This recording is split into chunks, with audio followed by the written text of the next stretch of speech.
And I'd like to start off, Houston, can you give us the context of offshoring, outsourcing in your current role? What do they mean? What's the difference between the two? Why do they matter, if at all? Well, obviously as a CIO, I'm focused on IT. And you'd have to be a genius, and, and everybody knows about 20 years ago, you look at IT services, the outsourcing trend started. A lot of I recall back in the United States with Bank of America, and this was back in early 2000s, when they took a lot of their infrastructure services and they offshored it. Not only outsourced it, but offshored it to India. And that was in the early stages of outsourcing, and obviously there was a lot of challenges, and then a big chunk of it had to get brought back on shore, back to your point.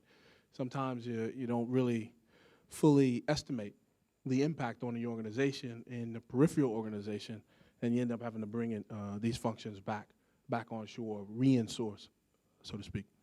In ING, obviously, like probably most other financial institutions, application development is outsourced. Unlike other institutions, when you talk about infrastructure is currently managed in-house. Now, when I joined ING, the first question is, why would you outsource the piece that's closest to your business and keep the commodity? And, various answers, to why that happens. It goes back to that point when we start this outsourcing road, whether it's offshore, onshore, nearshore. You have to understand, why are you really outsourcing? And on the IT side, again, if we're talking about specifically on infrastructure services, why infrastructure? Because it's commodity. I mean, I don't have to have an affinity for a particular business to be a server administrator or to be a network administrator or to set up or run a telco environment. And I think, at least for us, when you think about outsourcing, I have to look in the dynamics and say, okay, in the holistic picture, what is my real reason to now go down that road to start outsourcing the infrastructure? And I have to take a step back and say, holistically, and I look at my organization, and I say, okay, what dynamics am I trying to change or trying to achieve? Am I outsourcing the infrastructure simply because the industry says that infrastructure should be outsourced? Does having my infrastructure give me some kind of competitive advantage if I keep it in-house? And of course, at the moment, that's a question mark for me. And these are the various questions I have to answer before I start to look and say, okay, now, how do I want to outsource the infrastructure? How do I categorize the big pieces of outsourcing? Networks, desktop support, servers, telco, operations monitoring, mainframe administration, to categorize these things. So I have to answer those questions before we go down this road and say, yes, we're going to outsource it. And then when we start saying we're going to outsource it, because we're in a financial institution, what does the FSA say? So some of the stuff they may say, yeah, you can take it offshore. And some of the stuff they may say, no, you need to leave it onshore. So irregardless whether we outsource it, nearshore, onshore, whatever, what has to happen is we have to retain control. And I think when you look back to Steve's point and back to the point I was at with Bank of America, if we don't have the big picture of why we're doing it, how we're doing it, and what the results we expect, we outsource the control. And then we find ourselves in trouble. So I have to answer all those questions before executing.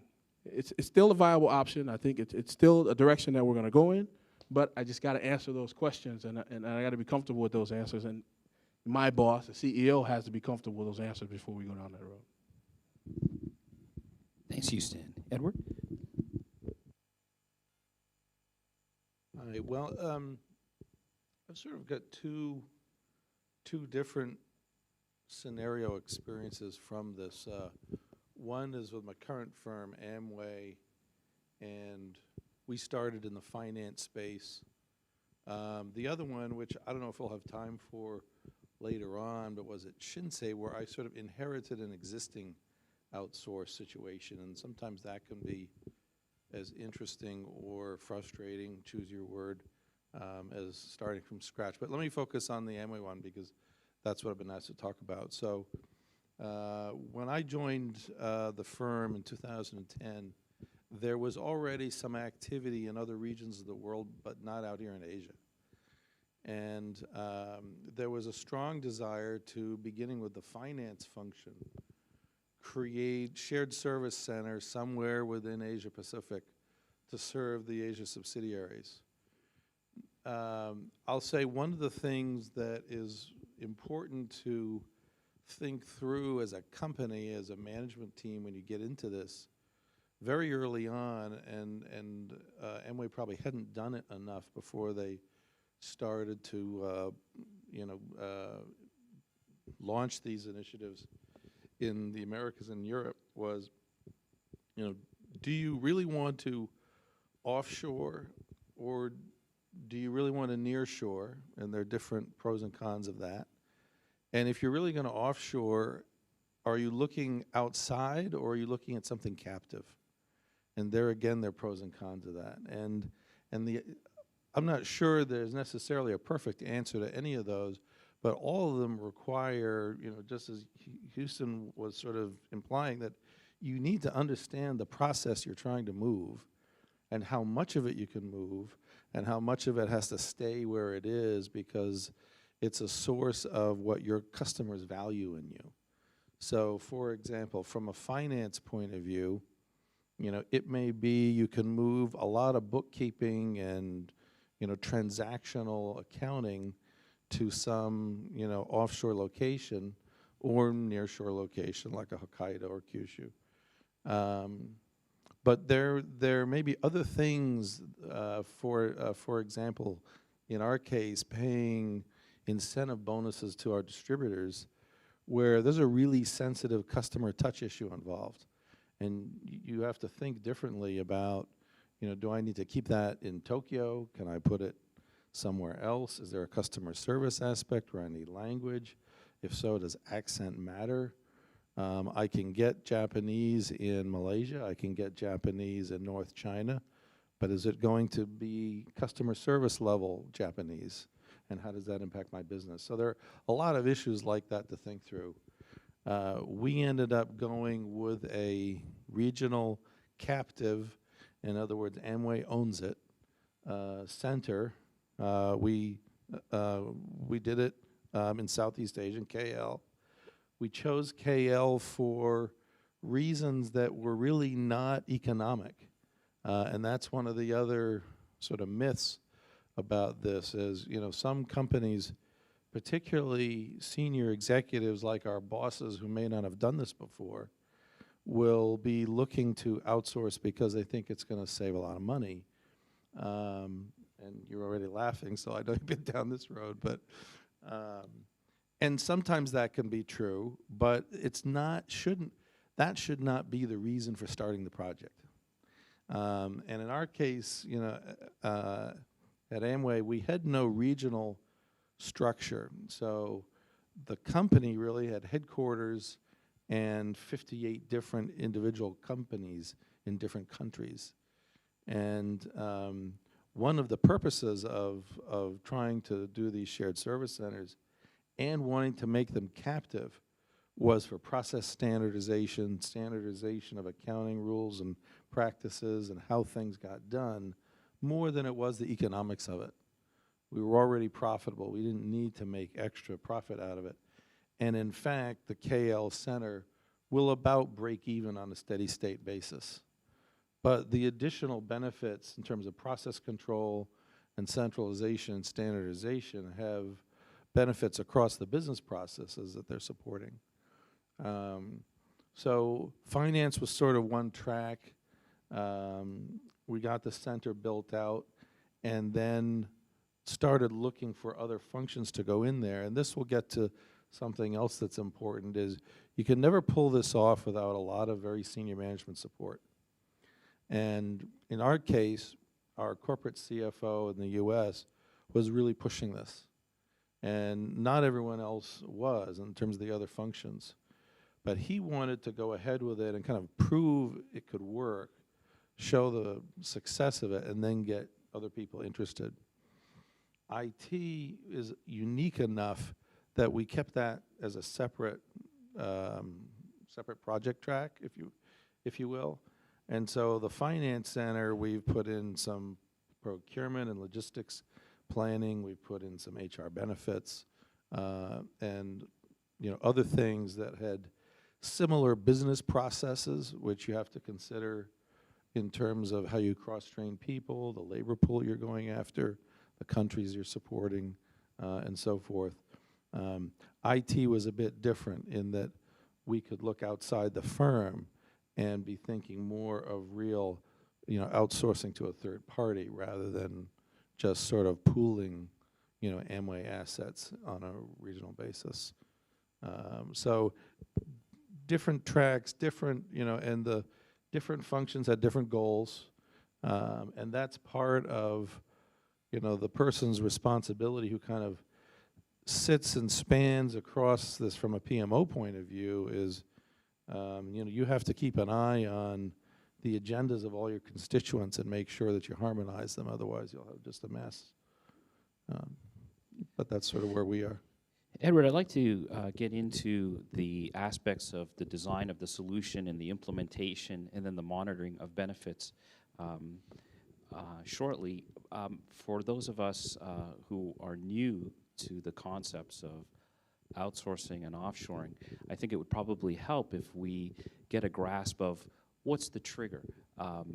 One day a senior executive wakes up and decides, today I shall do this because I need to keep up with the Joneses, or he read an article, or you mentioned, for example, in the case of Amway, there's a guy in the States who seemed to be the champion. What triggers these events? I think it can be different for many companies. Certainly someone reading an article is one of those triggers, and then it starts circulating around and so forth, and then they want somebody to do a cost-benefit study on it and so forth. In our specific case, we had a new corporate CFO about 5 years ago or so who came from a GE background. And GE, for some people who will know, what is now the company, it's called Genpact, used to be GE Shared Services until off about 15 years ago. And even after it was spun off, GE had, and I believe still has, a continuing relationship with them. So this man came out of an environment that was heavily utilizing, shared services as a concept, even though it was all captive in the beginning.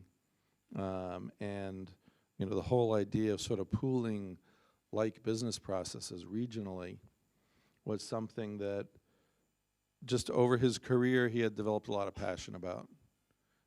So he was, and from a finance point of view, I don't know how many people in this room are from finance backgrounds, but he would almost think of the whole finance function. You can break it into three pillars, right? There's a controllership piece, there's the business partnering piece, and then there's cash management.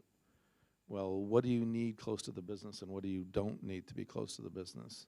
And what doesn't matter, or what is there, more, advantage by pooling regionally than just because of cost? You could argue that because of certain regulatory reasons, you'd want to keep your some treasury function in country, and then depending on how many countries you are managing, you might want a regional center. Business partnering, planning, budgeting, forecasting has to be close to the business, or they have no clue what's going on and they can't add any value.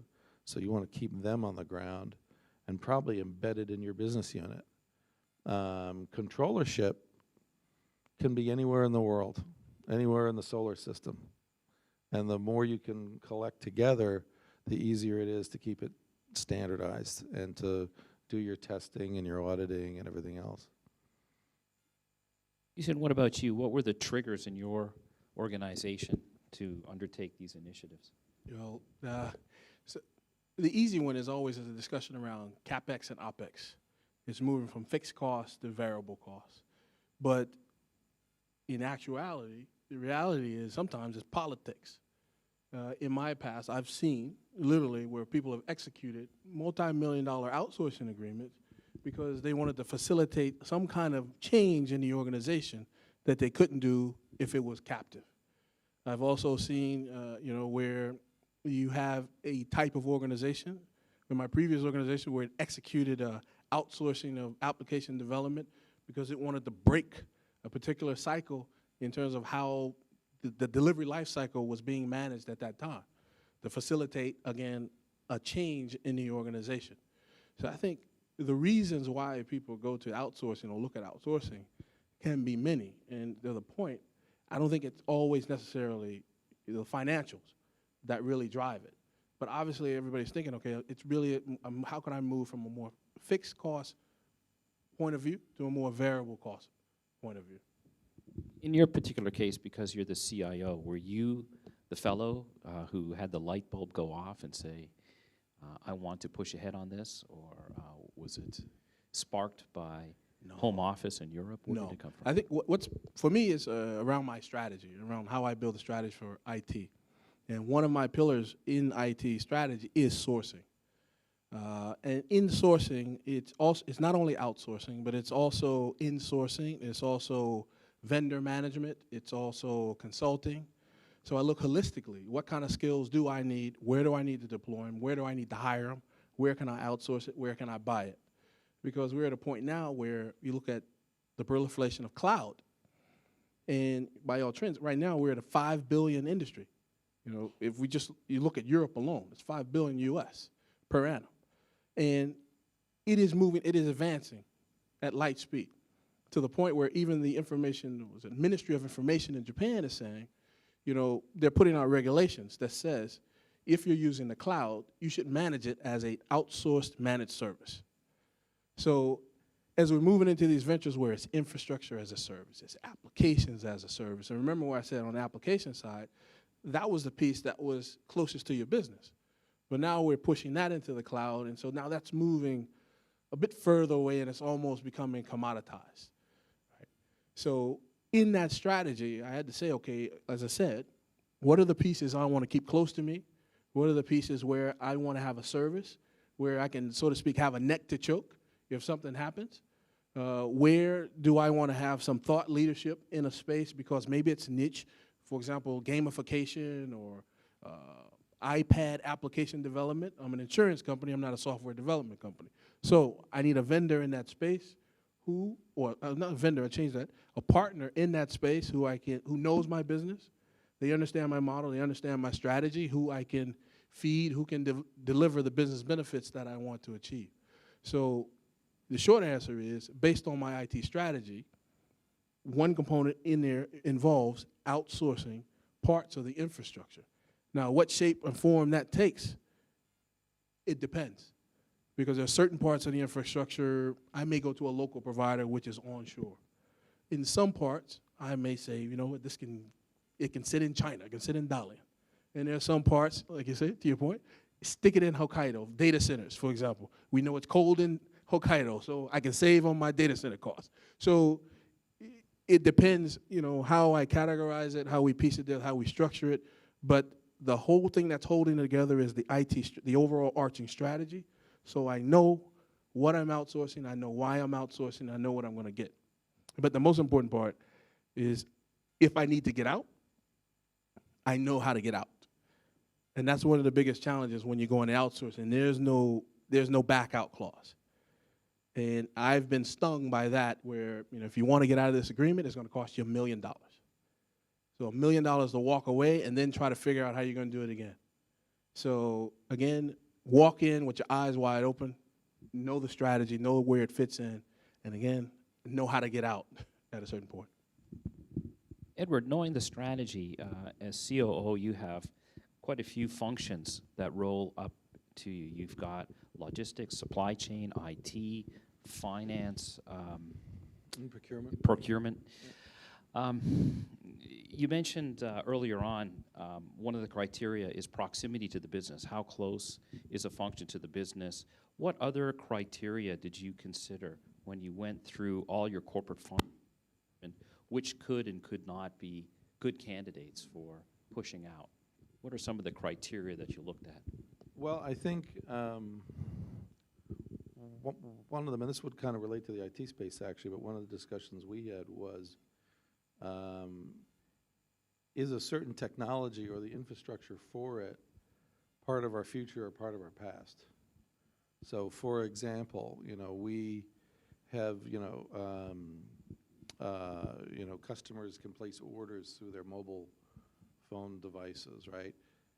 Certainly, smartphone technologies, HTML5, for example, is a strategic technology for us. This is part of the future, as it is for a lot of companies. PHP, are we going to shut it off tomorrow or next year? No. As long as there's customers using it, we'll probably leave it out there till there are only 5 people in Chiba, the last ones out there. But do we need to maintain expertise in it? No.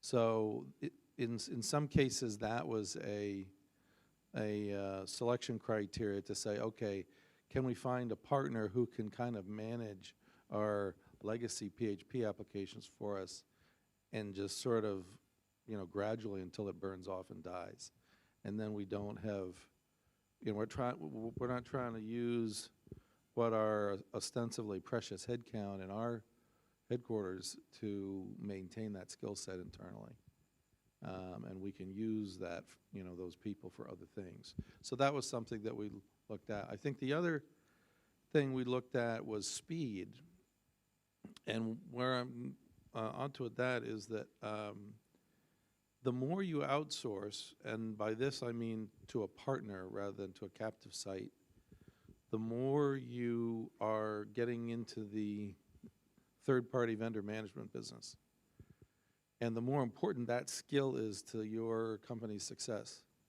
So before you go pushing a ton of things to external partners, you have to look at your procurement group or whoever is going to be supporting all that and think, do we have the institutional skill to manage all these vendors? Hopefully it's not too many vendors.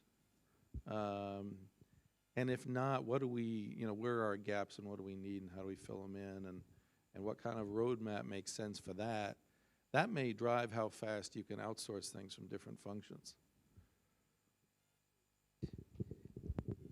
With respect to strategy, how much of this did you find was linked strongly to the corporate strategy as opposed to empirical experience that other parts of the organization had globally, or competitors, or other anecdotal examples from the industry? How much of this is really driven by strategy as opposed to tactical solutions? That's a good question. I would say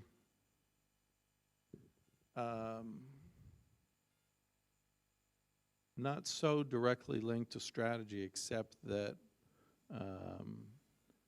we were trying to improve our speed of getting new ideas to, introduced. So, if for example, as a internet retailer, for example, or someone like that, being able to do things very quickly may be something that you want to develop that capability in-house. We actually found a partner who we felt could do that faster. So instead of us going and building up more and more capability in certain space for our website management and everything else, we just put it outside because we found someone who was better at it. It was all their firm did, and they could do things for us fast. And if we struck the right balance between, how many of their folks sat in our office and how many of them were offshore, they could turn stuff around pretty fast and pretty cheaply. So, yes, there was a cost advantage, which plays back into our ability to invest in things for the market or for the customer, invest in things to grow top line. But it was also a speed issue as well. In that sense, it was linked to the strategy of trying to do things faster for distributors. there was nothing coming out of headquarters that said, other than the finance directive, which was peculiar to that function. There wasn't anything coming out that says, gee, we really ought to be looking across all our support functions at consolidating everything in Malaysia. That wasn't linked to the corporate strategy in that sense. You know, and we chose KL primarily because of a mix of available people who were in the labor force, available languages in KL. You know, it's sort of in the center of the Asia Pacific region, so it was a good spot for us. We could leverage management teams across the center and also the local business. Economic, you know, if it had been about economics, we would have probably gone to the Philippines.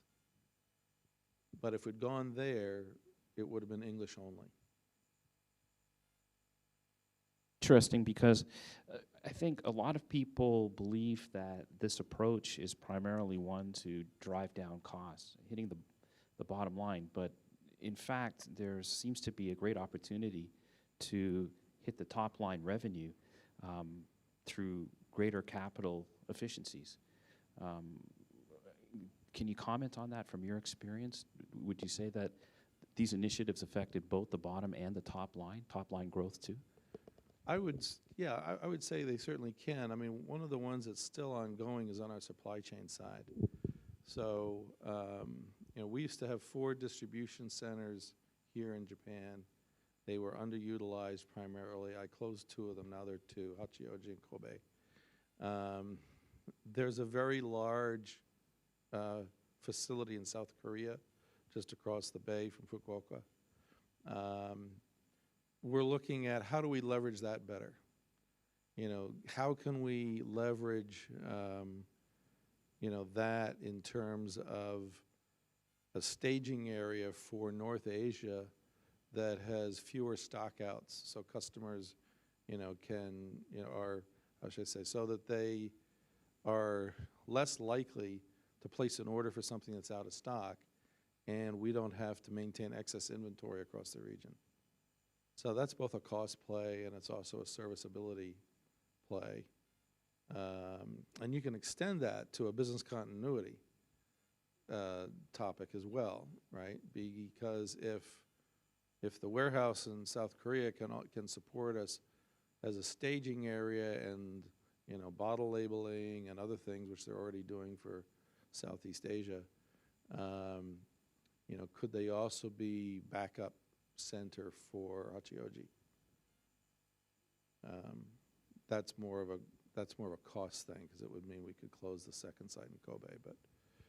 But yeah, serviceability can certainly come into it. For those of us who may be less familiar with Amway, if I remember my numbers correctly, just to give people a sense of the magnitude of the company, about 800 employees in Tokyo, about 1 million independent, a little bit lower. How many distributors? We're about 500 employees now here. We're about 700,000 distributors. About 700,000. half a million are active. Yeah. And we ship about 14 million boxes a year in Japan. And annual revenue is in the 1.2 billion. 1.2 billion. Yeah. Houston, as for your shop, what do the numbers look like, employees and revenue, just to give people an idea of the magnitude of your business? So in Tokyo, it's about Tokyo. 800. Well, in Japan, it's about 800. Yeah. 300 of which are, we call marketing reps. About 30 branches scattered around Japan. Around 300,000 distributors, independent agents around Japan.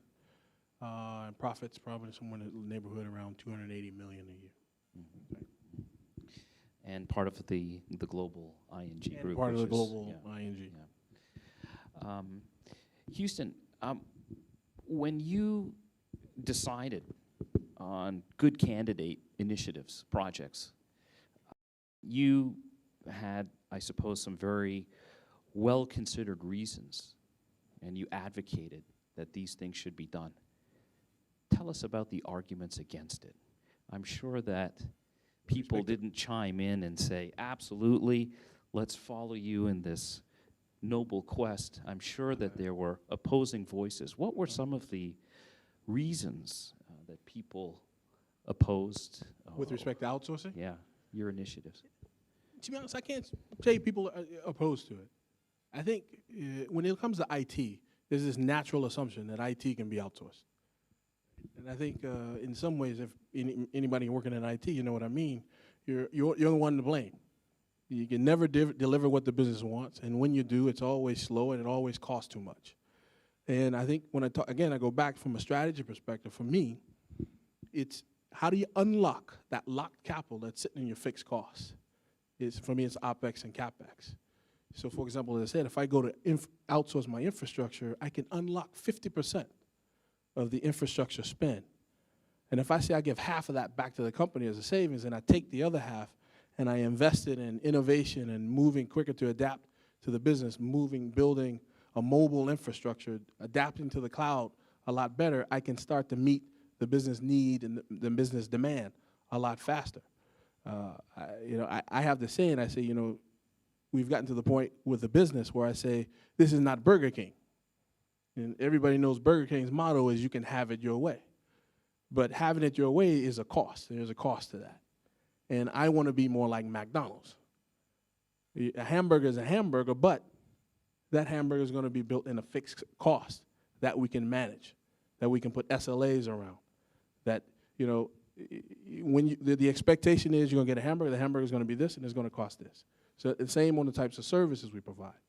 But again, when you look at the IT organization, whether it's my organization, any organization, it has a certain amount of fixed cost that is there primarily because of the way the business is run.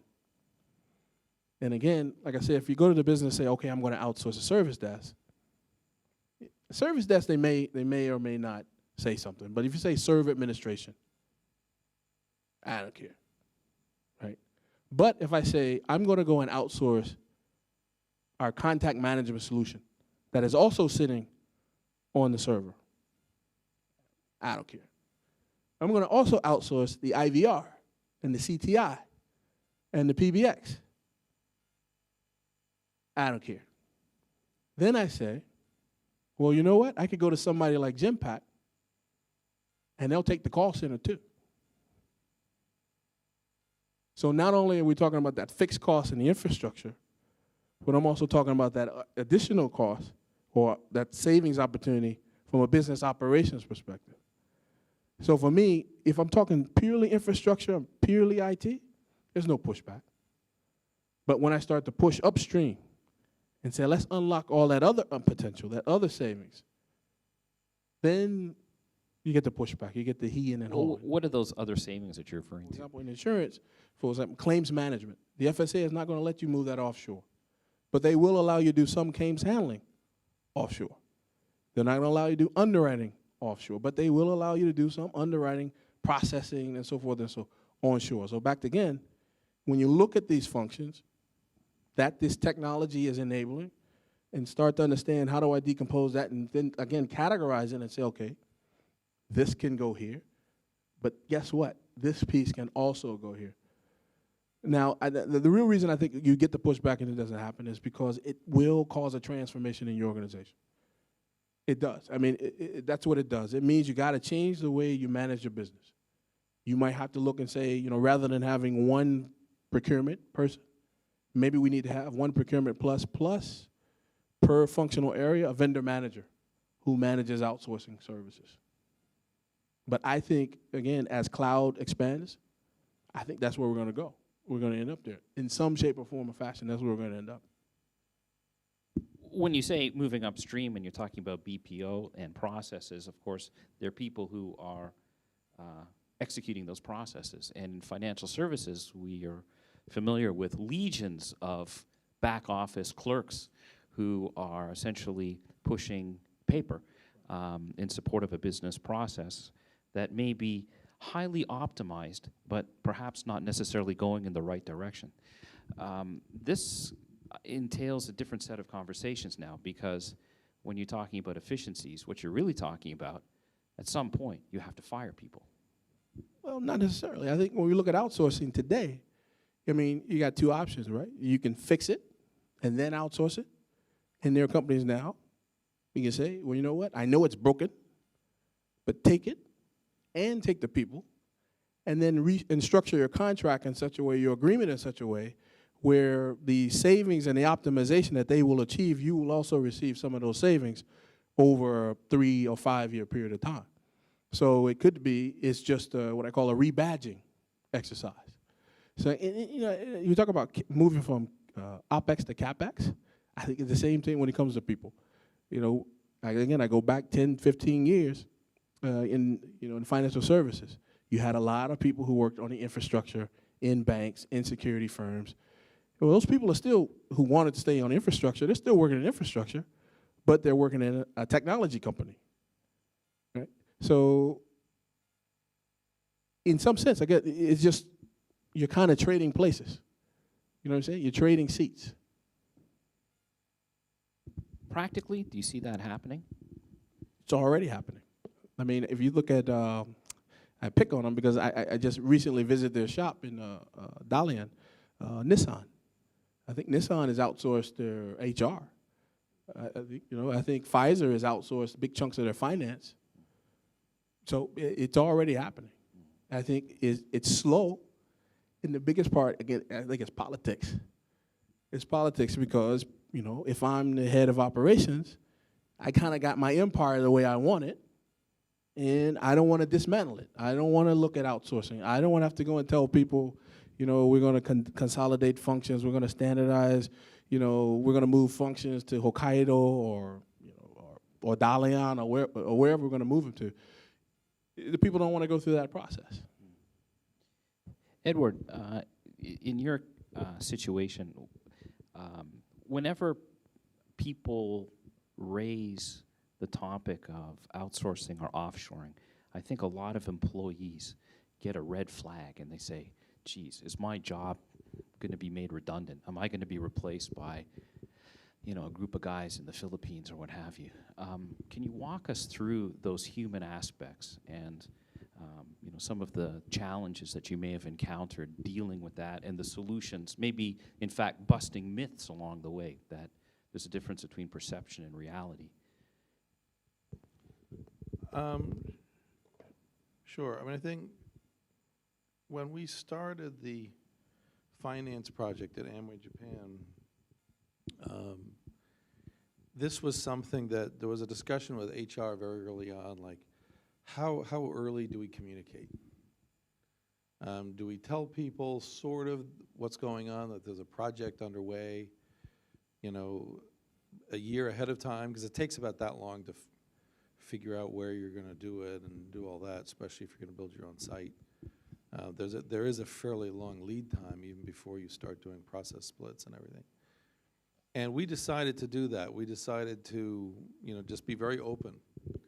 And tell them everything we knew and not tell them anything we don't know, right? So, you know, we told them there's this project, this is who's working on it, this is where we are along the timeline.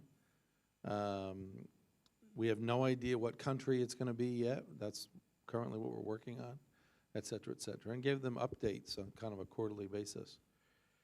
And what we discovered was sort of interesting, was everybody was very polite and sort of nodded and okay, and a few people got kind of worried, but not many. And then once we'd actually chosen a location and set a schedule and started hiring people, and then started looking at, you know, having process split workshops here in Tokyo. And by that I mean, you know, for any given business process, what pieces of it get done in the center versus stay in the home country. There was an enormous reaction, because it was almost like nobody believed us until we got to that point, and then there was panic. So there are some surprising reactions you get sometimes when you maybe think you're being really open and nobody believes you until, you know, you get to a certain stage or whatever.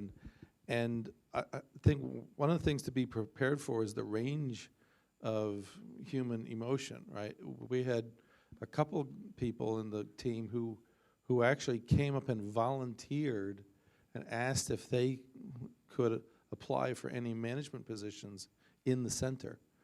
These were a couple of young Japanese guys working as supervisors in finance here, married. I don't believe they had children, but they were married. And they basically volunteered to move to Malaysia if they could get a, you know, what for them would be a promotion from what they were doing. So some people will look at it and grab onto the opportunity. And some people will look at it and believe the sky is falling and the world's come to an end. And you have to kind of be prepared for that range of emotion.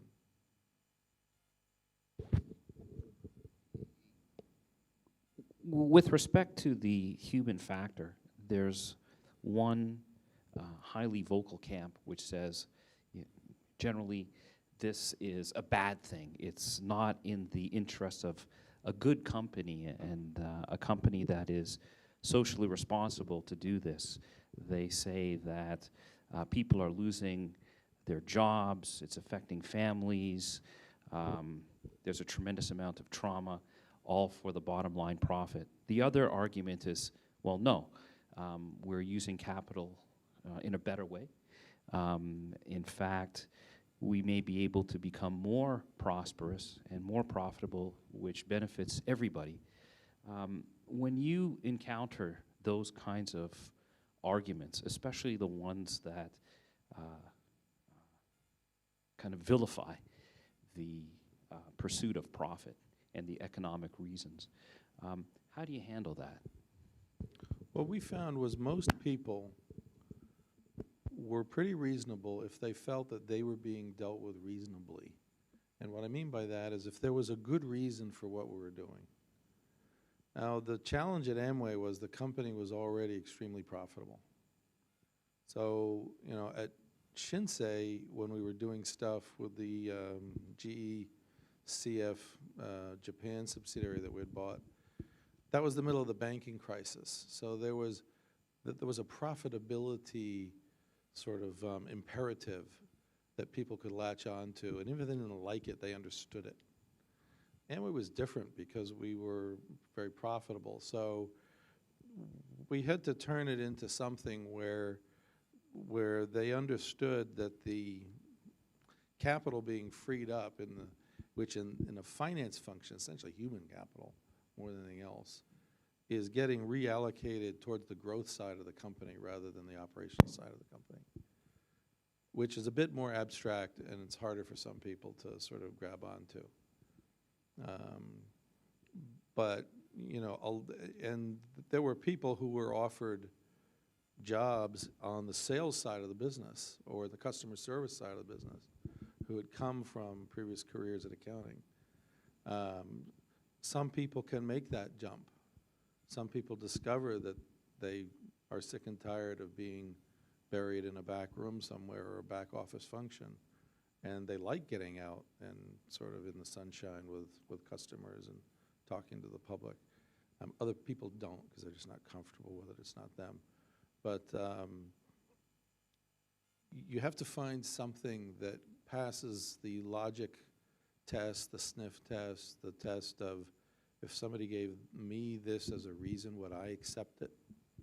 You know, turn it around and give the speech to yourself in the bathroom mirror, see if it sticks, that kind of stuff, or you really can't get past that. Houston, what about your case? Did you have to cut people? And if so, how did you navigate this kind of conversation? For me, again, I go back to my strategy. And sourcing was only one part. And within that strategy, we had to redefine our operating model. And very early on, we started discussions around what was core to us and what was non-core. So I wasn't saying I'm going to outsource it. I'm just saying it's core and it's non-core. And my objective is to get as many people on that core side, because that core side, I can make it more or less variable, and I can attach it to business benefits. Whereas if you're sitting on that non-core side, it looks like cost. And so as we're approaching, and you know, of course, as the year progressed, this is a constant thing. And within my shop, you can go and ask anybody and say, what is a core function? And they would go, well, these are core functions, these are non-core functions. But we also had the discussion about, we're looking for the opportunities to meet people from non-core to core. So then now we're at the point where now we're starting to talk about outsourcing, and we're talking about how we're going to structure that and who's going to be involved. But we're also identifying those other opportunities in what I call the core functions. Now, this is a discussion we've been having for a year and a half. So, a punch in the gut is a punch in the gut. Whether somebody tells you, hey, look, I'm going to punch you, it still hurts. But, this is a dialogue we've had for a year and a half. And now here we are. Now, these are the options that are before us, right? I mean, in some cases, it may be somebody's going to take this function, and by the way, they want the people. And you can have that option. You can go with them and that function. Or if you don't, maybe there's an opportunity in an upstream activity or a core activity. You can go do that. Or maybe there's, a payout. You can take the money and run, right? And I think to your point, I think you're upfront and you're honest in the process. There's a context for why you're doing it. There's a context for why we're having this discussion. And again, at least for me, I can sleep well at night because I know I did all that I could to manage this process. Because the rain falls on us all, and outsourcing and it's a standard business practice, especially for functions like I said. You look at 80%, 90% in the financial services sector are already outsourced. So in some ways, we're a laggard. We're behind. So we're just only falling in line with our market, with our industry. So again, it's upfront, honest dialogue, and again, you said context. When it comes time to meet the new partners in this outsourcing story, you mentioned earlier on that one of the first things you think of is, how do I get out of it? What's the divorce settlement, so to speak? Tell us or walk us through the journey that you took when you were considering potential partners, screening them, criteria, deals. I'm lucky, I think, in the sense that I know what I'm not good at. And I'm not good in structuring those agreements and so forth and so on. But I am good at the high level. I'm good at, setting the background, the backdrop. And what I've done is I've gone out and I've hired a sourcing manager, a procurement guy. And basically what I'm saying to this person is, okay, create the framework for this, right? And then, for example, you talk about things like data centers.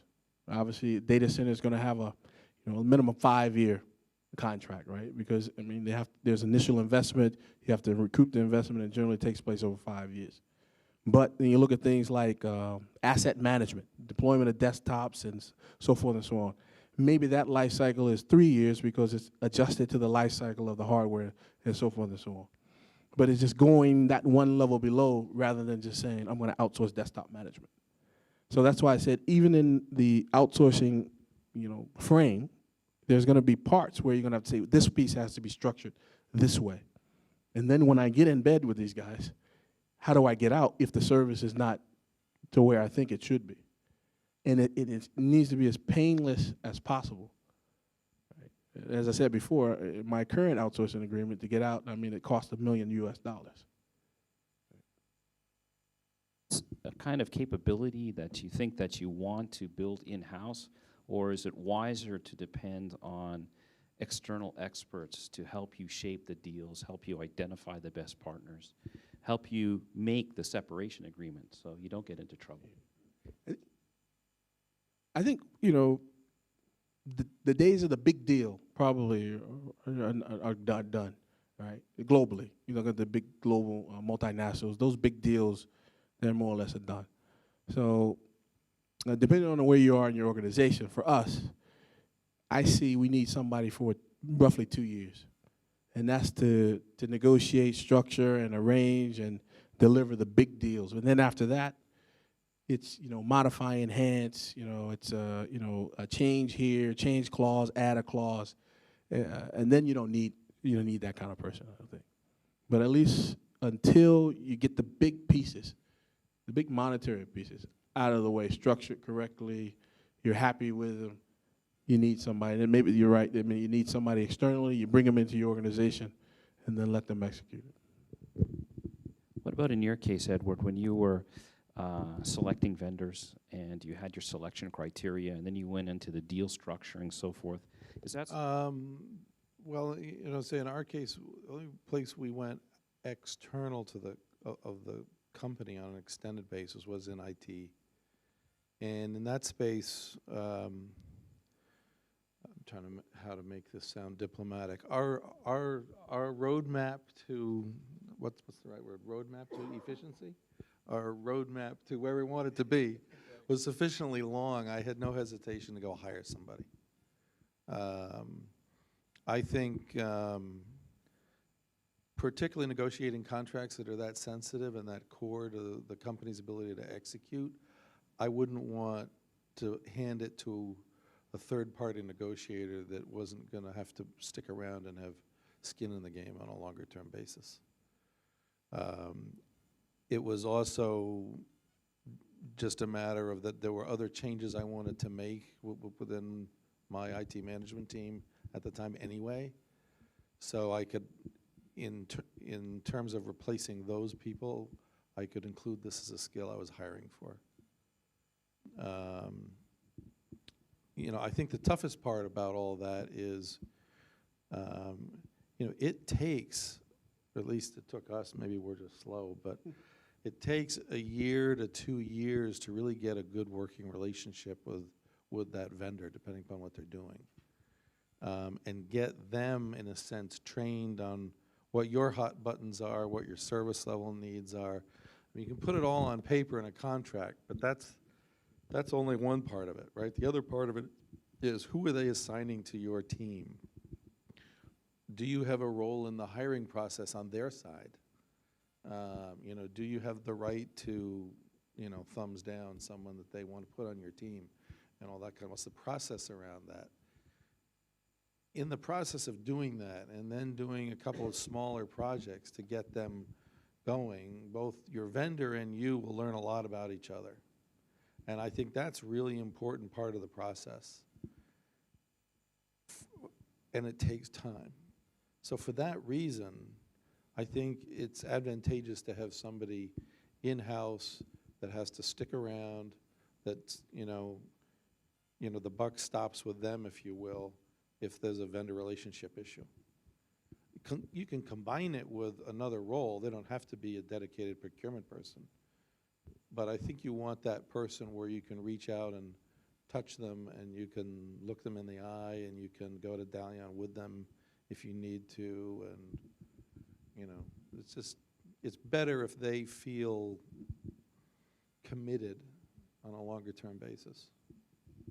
Now, you've seen such a wide spectrum of vendors. Are there common pitfalls that keep coming up over and over again? Pieces of advice that you can give to our audience today, like the top 2 or 3 pitfalls that you see coming up, or myths that you can bust with respect to dealing with the vendors, whether they're over-promising or financial terms in the structuring of the deal that are kind of gotcha later on. Anything like that you can share with us? Well, I mean, it's a little bit like building a house. I don't know how many people here have built a house on their own, but it's always going to take longer than you think. It's going to cost more than you want. You're going to get angry at your builder periodically, but it's a process. And if you stick with it, it can be a very rewarding process, and in that you can end up with a vendor relationship that's good for both sides for a long time. But it takes work in the beginning. It takes a lot of work. I would say, especially if you're looking for savings, right? Because in the beginning, you're going to want to fly more of their people to your shop to learn what you're about. You're going to send more of your guys over there to watch what they're doing and interview candidates for the team and all that kind of stuff. So it's going to cost you a lot more in that first year or year and a half than it will on a steady state basis. And you have to be willing to not only have the budget and the stomach for that, but you have to have the management support from above to get you through that period so that then people can start seeing the benefits.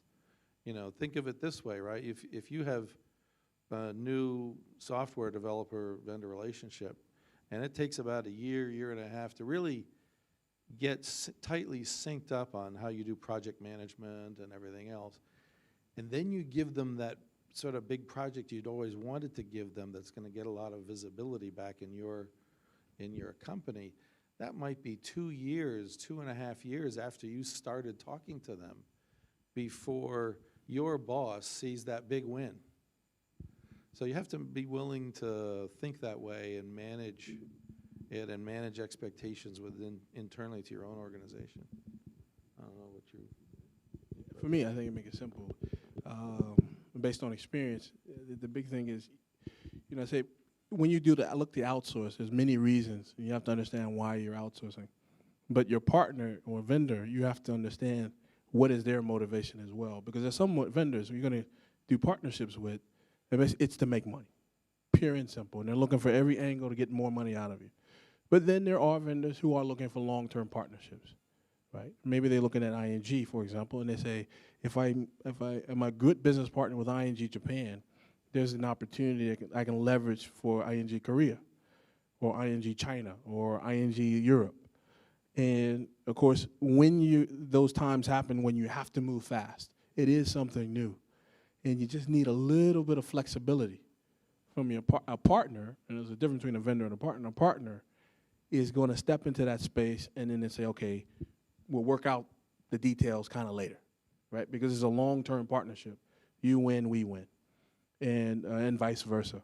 So it is getting at the motivations of the people you're going to do business with.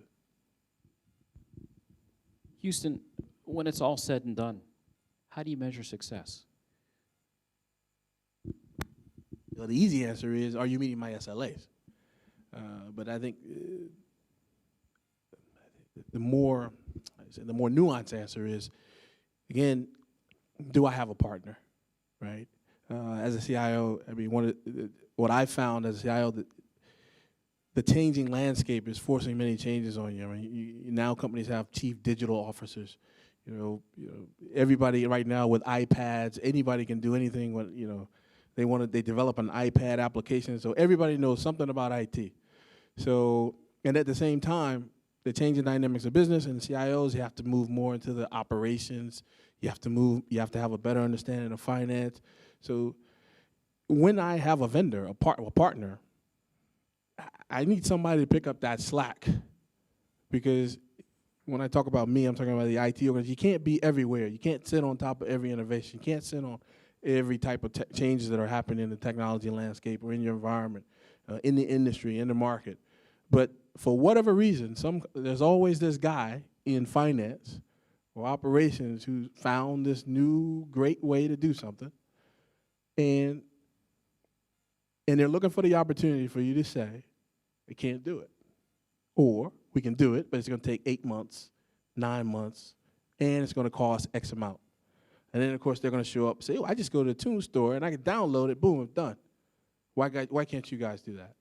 And, of course, I want a kind of partner where I go to and I say, here's a scenario, and this is what we need to do. And together we can facilitate, and we can put, of course, action in place where we're saying to the business, we can do that.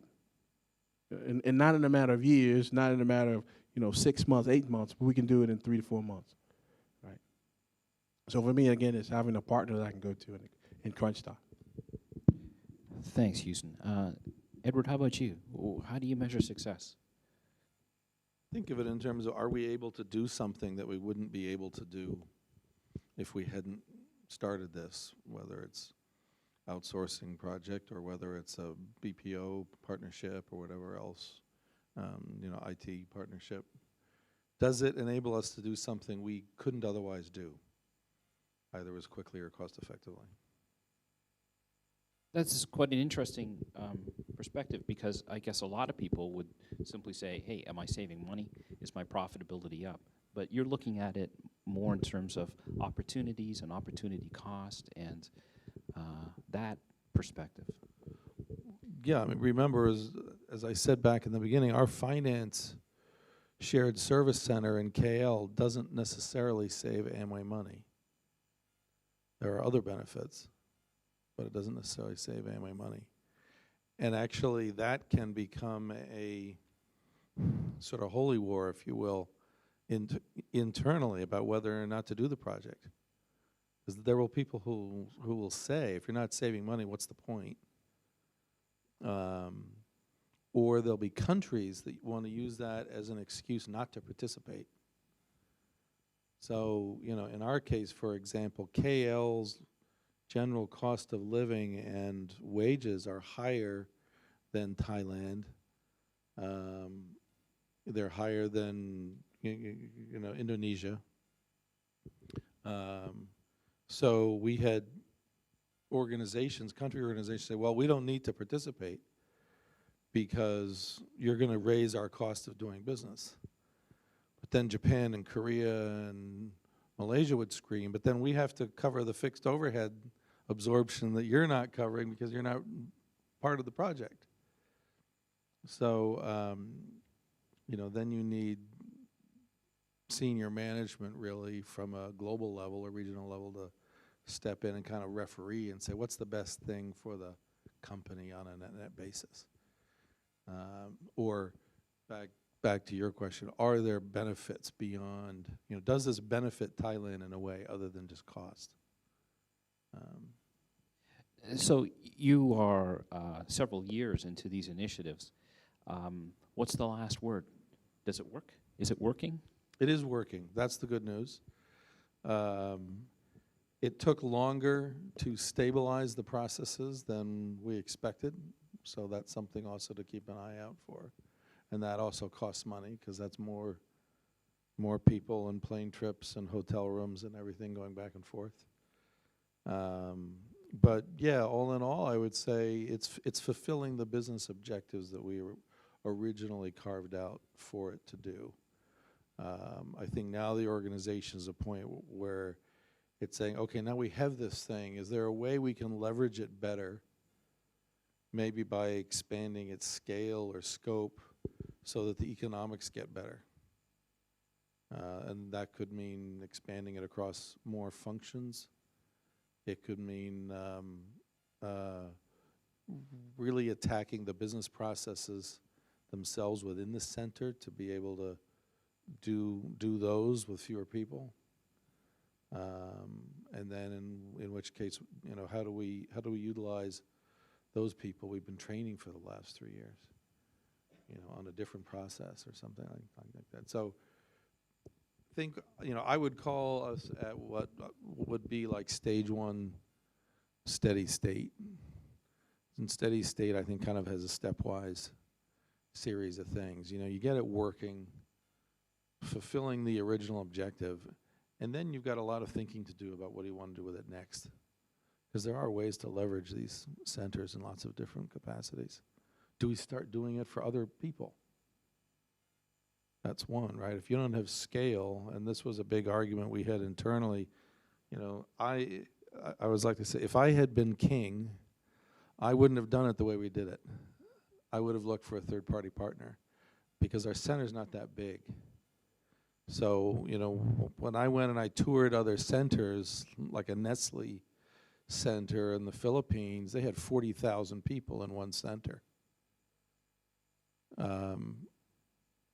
We had 212 or something, 214, right? So completely different economics. But now that we've got something that's running and it's operating, do we start offering these back office financial services to other companies? You know, as a way to more, you know, to leverage what we've created. So anyway. How about you, Houston? Did it work? Is it working? An emphatic yes, mainly yes, Yes and mainly no. Yes and no. So, as I said, I inherited an outsourcing agreement, and that's not working for me. And of course, like I said, I'm in the process because I've defined a sourcing strategy in building a new outsourcing model. On the infrastructure side, I have to go back and relook at the application side because, again, as I said, I think one of the problems is looking at these things in isolation, you get yourself in trouble because, as you know, when you move from applications to infrastructure, one depends and rides upon the other, so they impact each other. So, at the moment, outsourcing is not my friend. But, I got to go down this road. So, yes and no. On behalf of Globus and the participants, I wish to thank Mr. Edward Hall and Mr. Houston Ross for giving so generously of their time today to help us understand these timely topics. And these gentlemen, incidentally, were our guests earlier on a panel we had on global leaders. So we are privileged and very happy to have you back talking about the nitty-gritty aspects of daily work. Thanks again.